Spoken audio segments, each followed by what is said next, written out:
it's worth pausing for a moment to ponder just what is going on in the gospel today, and consider the story we just heard. After all, it's a fairly engaging narrative. It describes the place Jericho, which was, of course, the ancient city that Joshua and his meager army knocked down with nothing but a trumpet blast after marching around it for 7 days long, long ago. But the city was rebuilt and stood on the trade routes that crossed the Jordan River in the Dead Sea Valley and on the road up to Jerusalem. So anyone passing from the east to Jerusalem or to the Mediterranean Sea would pass through Jericho.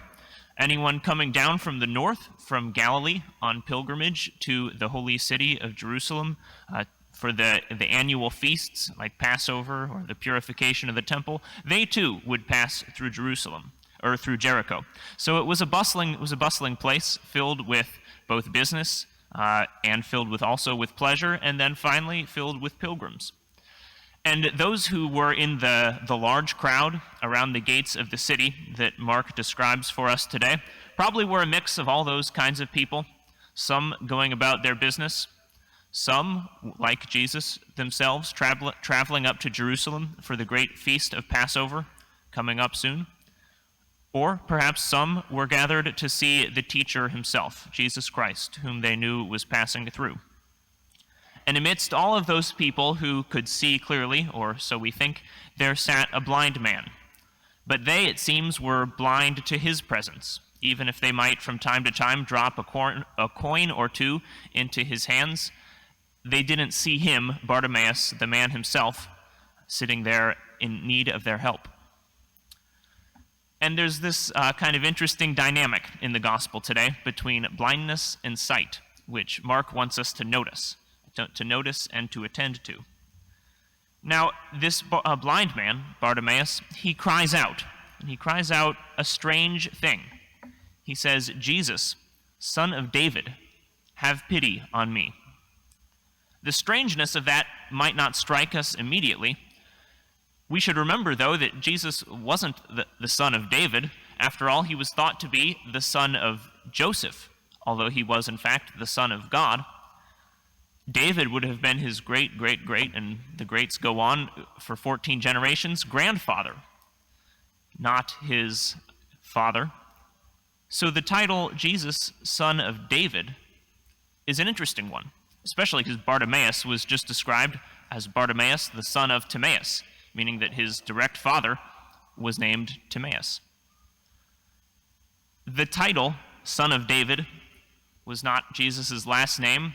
It was a messianic title, meaning that he was the promised Messiah, the one who would free Israel from her sins, the one who, during whose reign, would preach the gospel to the poor. His reign would see the deaf hear, and yes, the blind see. And it was that Messiah to whom Bartimaeus called out, "Jesus, Son of David, have pity on me." But that indicates something interesting about Bartimaeus, I think.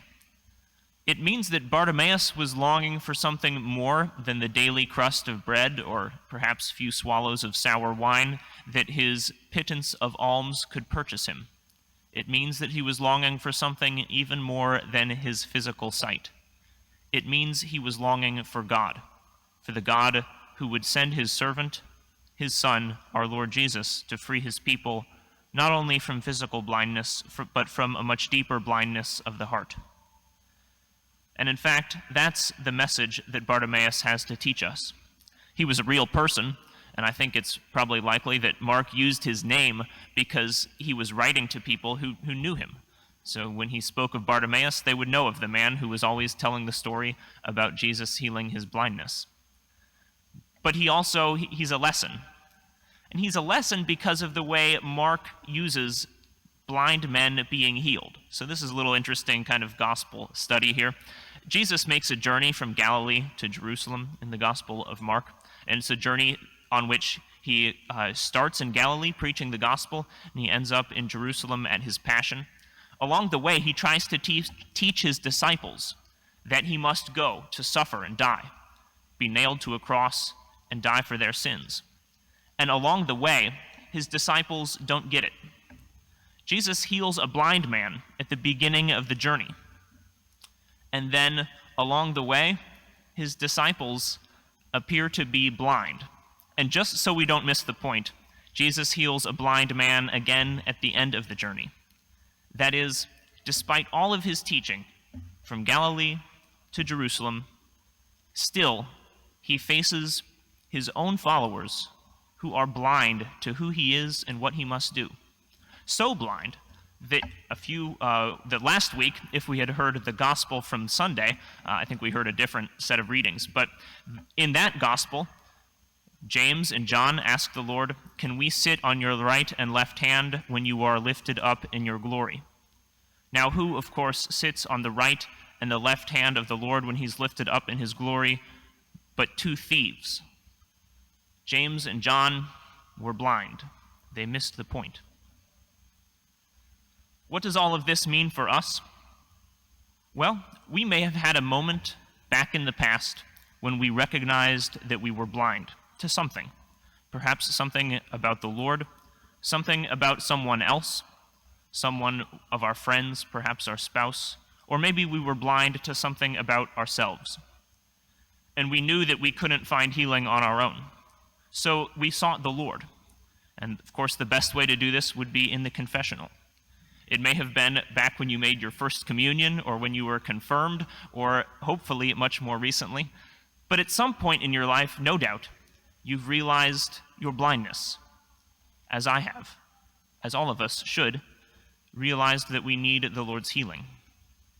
And we could think of that as that first blind man who was healed when Jesus began the journey of discipleship with his followers when he set off for Jerusalem. And perhaps after we sought that first forgiveness, that first healing, we thought we were good, that our blindness had been healed. We were following the Lord, after all. We were coming to Mass on Sunday, following the precepts of the church. Our blindness was a thing of the past. So we are tempted to think. But it's that complacency, unfortunately, that leaves us still blind, that leaves our hearts and minds unchanged by daily meeting the Lord in the sacraments, in Holy Mass, in Holy Communion, just like his disciples did. And it's only by recognizing anew, even every day, that we are blind and in need of healing, that we can finally achieve sight. Let me tell you something of what I mean. When the saints received Holy Communion, some of them, of course, had fantastical experiences. That's an extraordinary thing.